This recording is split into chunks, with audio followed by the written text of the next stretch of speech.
Le mois dernier, Axel était un jeune homme normal de 20 ans, étudiant en informatique à l'université de Kiev. Aujourd'hui, il est à Bruxelles, apatride et marqué par son pénible voyage depuis l'Ukraine. Axel raconte comment pendant des heures, lui et d'autres amis ont été empêchés de monter dans un train simplement à cause de la couleur de leur peau. Une fois arrivés à la frontière, ils ont été agressés par des gardes frontières. Quand on nous disait d'attendre, il parlait d'abord brutalement, agressivement et aussi avec des gestes. Donc, on est les humains quand même, nos vies aussi comptent. Donc. Des vidéos partagées sur les réseaux sociaux ont montré des personnes noires poussées hors des trains et des animaux mis en priorité avant les personnes de couleur.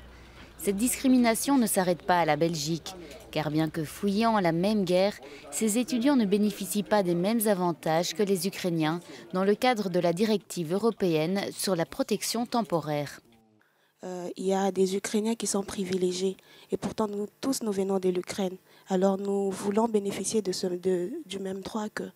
Donc parce qu'on vient tous de la guerre, on a tous vécu la guerre et on était tous en Ukraine. On aimerait aussi étudier et finir les études comme les Ukrainiens.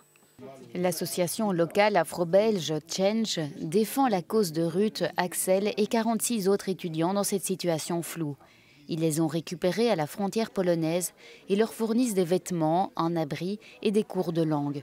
Ils leur offrent également un soutien psychologique.